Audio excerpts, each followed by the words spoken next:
ফিলিস্তিনিরা ফিরতে পারবে না গাজায়, আবারও ট্রাম্পের ঘোষণা। ফের হোঁচট খেলেন ডোনাল্ড ট্রাম্প। অবৈধ অভিবাসীদের জন্মসূত্রে মার্কিন নাগরিকত্ব বাতিল সংক্রান্ত তার আদেশ দিয়েছে আদালত। গাজা নিয়ে ট্রাম্পের প্রস্তাব কেলেঙ্কারি, আখ্যা দিলেন জার্মান চ্যান্সেলর। হয় সব জিম্মি মুক্তি, নইলে যুদ্ধবিরতি বাতিল, হামাসকে হুমকি ট্রাম্পের। কাল যুক্তরাষ্ট্র সফরে যাচ্ছেন ভারতের প্রধানমন্ত্রী। ট্রাম্প মোদীর বৈঠকে উঠতে পারে বাংলাদেশ প্রসঙ্গ। যুক্তরাষ্ট্রের বিমানবন্দরে 2 বিমানের সংঘর্ষ, নিহত 1।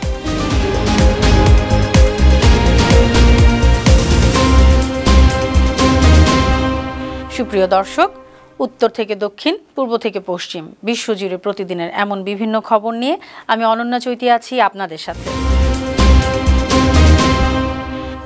যুক্তরাষ্ট্রে অবৈধভাবে বসবাস করা প্রবাসীদের সন্তানদের জন্মসূত্রের নাগরিকত্বের অধিকার রদ করে সই করা প্রেসিডেন্ট ডোনাল্ড ট্রাম্পের নির্বাহী আদেশ আটকে দিয়েছে দেশটির তৃতীয় একটি ফেডারেল আদালত। স্থানীয় সময় সোমবার নিউ হ্যাম্পশায়ারের ফেডারেল ডিস্ট্রিক্ট আদালতের বিচারক জোসেফ এন ল্যাপল্যান্ড এই রায় ঘোষণা করেন।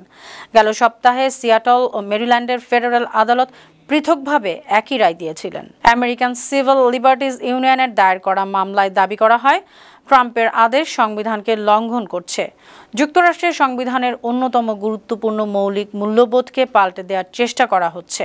তবে ট্রাম্প প্রশাসন জোর দিয়ে বলেছে, যুক্তরাষ্ট্রের নাগরিক নন এমন বাবা মার সন্তানরা যুক্তরাষ্ট্রের এখতিয়ারের অধীনে নয়, তাই তারা নাগরিকত্ব পাওয়ার অধিকারী নয়।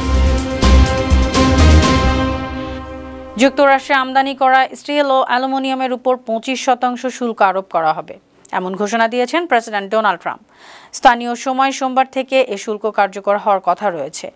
এই দিনে যুক্তরাষ্ট্রের পণ্যের উপরও চীনের আরোপ করা শুল্কও কার্যকর হচ্ছে। চীনের সব ধরনের পণ্যে যুক্তরাষ্ট্র 10 থেকে 15% শুল্ক আরোপের কারণে গেল 4 ফেব্রুয়ারি বেইজিংয়ে ঘোষণা দিয়েছিল। এর মধ্য দিয়ে বিশ্বের 2 পরাশক্তির মধ্যে বাণিজ্য যুদ্ধ অনেকটাই স্পষ্ট হলো। দ্য নিউ ইয়র্ক টাইমস জানিয়েছে, স্টিল ও অ্যালুমিনিয়ামের উপর আরোপিত শুল্ক সব দেশের ক্ষেত্রে প্রযোজ্য হবে।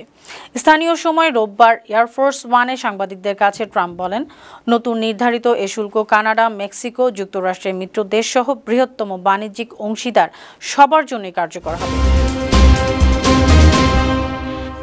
বিশ্বজুড়ে নিন্দা আর সমালোচনার মুখেও গাজা উপত্যকা নিয়ে বেপরোয়া প্রচারণা চালিয়ে যাচ্ছেন মার্কিন প্রেসিডেন্ট ডোনাল্ড ট্রাম্প।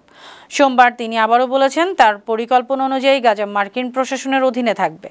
22 লাখ ফিলিস্তিনিকে অন্যত্র স্থায়ীভাবে পুনর্বাসন করা হবে।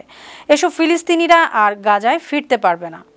মার্কিন সংবাদ মাধ্যম ফক্স নিউজকে দেয়া সাক্ষাৎকারে ট্রাম্প আরও বলেন, ফিলিস্তিনিদের পুনর্বাসনের জন্য তিনি এই প্রকল্পের পুরো দায়িত্ব নেবেন। এটি ভবিষ্যতের জন্য একটি রিয়েল এস্টেট উন্নয়ন প্রকল্প হবে।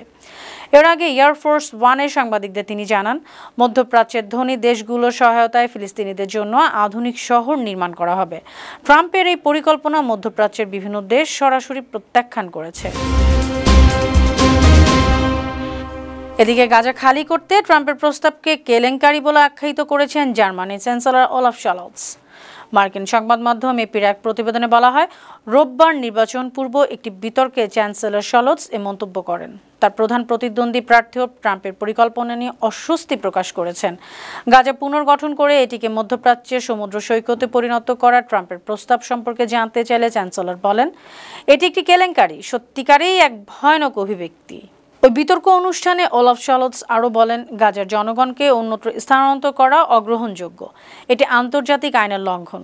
এ বিষয়ে মিশর ও জর্ডানের অবস্থানের প্রতি সমর্থন জানান তিনি।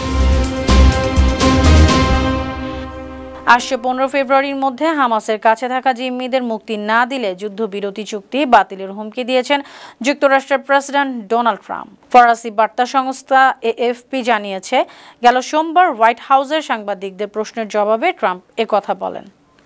ইসরায়েলের বিরুদ্ধে যুদ্ধবিরতি চুক্তি লঙ্ঘন করার অভিযোগ করে জিম্মি মুক্তি স্থগিত করার কথা জানিয়েছেন হামাসের সামরিক শাখা কাশেম ব্রিগেডের মুখপাত্র আবু উবাইদা।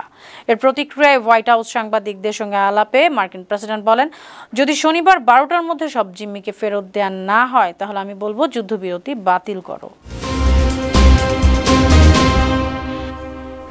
এদিকে গাজা সংকট নিয়ে ইসলামিক সহযোগিতা সংস্থা ও আইসির পররাষ্ট্রমন্ত্রীদের জরুরি বৈঠক আহ্বান জানানোর সিদ্ধান্ত নিয়েছে পাকিস্তান ও সৌদি আরব। সোমবার পাকিস্তানের উপপ্রধানমন্ত্রী ইশাক দার ও সৌদি পররাষ্ট্রমন্ত্রী প্রিন্স ফয়সাল বিন ফারহান আল সৌদ টেলিফোনে আলোচনা করে এ সিদ্ধান্ত নেন। রেডিও পাকিস্তান জানায়, বৈঠকে ইশাক দার ইসরায়েলের প্রধানমন্ত্রী বেনিয়ামিন নেতানিয়াহুর সাম্প্রতিক মন্তব্যের কঠোর নিন্দা জানিয়েছেন। তিনি সৌদি আরবের সার্বভৌমত্ব ও ভূখণ্ডগত অখণ্ডতার প্রতি পাকিস্তানের অটুট সমর্থন পুনর্ব্যক্ত করেন। পাশাপাশি ফিলিস্তিনি জনগণের ন্যায়সঙ্গত অধিকারের প্রতি পাকিস্তানের দৃঢ় অবস্থান তুলে ধরেন।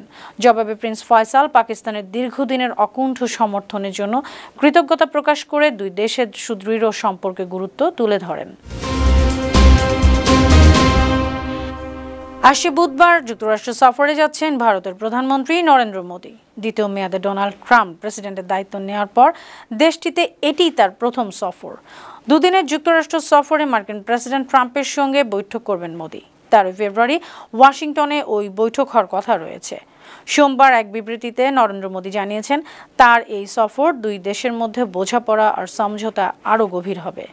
এর আগে গেল 7 ফেব্রুয়ারি ভারতের পররাষ্ট্র মন্ত্রণালয়ের বিশেষ প্রেস ব্রিফিংয়ে ভারতের পররাষ্ট্র সচিব বিক্রম মিশ্রি জানিয়েছিলেন, ডোনাল্ড ট্রাম্পের সঙ্গে নরেন্দ্র মোদীর বৈঠকে বাংলাদেশের সাম্প্রতিক প্রসঙ্গ উঠতে পারে। ভারতীয় বংশোদ্ভূত লেখক সালমান রুশদিকে হত্যা চেষ্টার দায়ে যুক্তরাষ্ট্রে অভিযুক্ত ব্যক্তির বিচার শুরু হয়েছে। মার্কিন সংবাদ মাধ্যম সিবিএস নিউজ জানায়, স্থানীয় সময় সোমবার আইনজীবীদের সূচনা বক্তব্যের মধ্য দিয়ে অভিযুক্ত ব্যক্তির বিচার শুরু হয়। অভিযুক্ত হাদি মাতারের বিচারের সময় 77 বছর বয়সী রুশদি সাক্ষ্য দেবেন। 2022 সালের আগস্টে বুকার পুরস্কার বিজয়ী লেখক রুশদি লেখকদের নিরাপদ রাখার বিষয়ে কথা বলতে যাচ্ছিলেন। এমন সময় দর্শকদের সারি থেকে মাতার মঞ্চে তার দিকে ছুটে যান। তখন রুশদিকে ঘাড়ে, পেটে, বুকে, হাতে এবং ডান চোখে 12 বারেরও বেশি ছুরিকাঘাত করেন। এতে তিনি আংশিকভাবে অন্ধ হয়ে যান। তার একটি হাত স্থায়ীভাবে ক্ষতিগ্রস্ত হয়। আবারও বিমান দুর্ঘটনার কবলে পড়ল মার্কিন যুক্তরাষ্ট্র।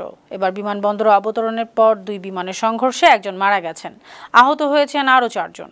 মার্কিন সংবাদ মাধ্যম সিবিএস নিউজ জানায়, স্থানীয় সময় সোমবার অ্যারিজোনার স্কটসডেল বিমানবন্দরে এ দুর্ঘটনা ঘটে।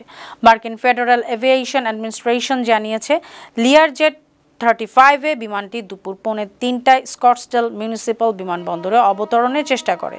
এ সময় রানওয়ে থেকে সরে গিয়ে পার্ক করা একটি গালফ স্ট্রিম 200 বাণিজ্যিক বিমানকে ধাক্কা দেয়। এতে ঘটনাস্থলে থাকা 5 জন আহত হন। তাদেরকে হাসপাতালে নিয়ে গেলে একজনের মৃত্যু হয়।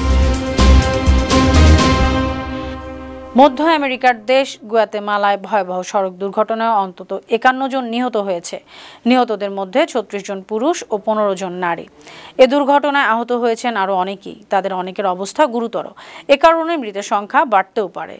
স্থানীয় সময় সোমবার গুয়াতেমালার রাজধানী শহরের বাইরে পুয়েন্তে বেলিস নামক স্থানে যাত্রীবাহী বাসটি সেতু পারাপারের সময় নিয়ন্ত্রণ হারিয়ে গভীর খাদে পড়ে যায়। দেশটির ফায়ার সার্ভিসের মুখপাত্র মাইনর রুয়ানোর কাতার ভিত্তিক সংবাদ মাধ্যম আল জাজিরাকে এসব তথ্য জানান। সুপ্রিয় দর্শক, এই ছিল আজকের বিশ্বজুড়ে প্রতিদিন। এমন আরও নানা খবর নিয়ে আগামীকাল আবার আপনাদের সামনে হাজির হব। আপনাদের মন্তব্য, পরামর্শ আমাদের এই আয়োজনকে আরও প্রাণবন্ত ও সৃজনশীল করে তুলতে পারে। সেই পর্যন্ত ভালো থাকুন, সুস্থ থাকুন, বায়ান্ন টিভির সঙ্গেই থাকুন। আল্লাহ হাফিজ।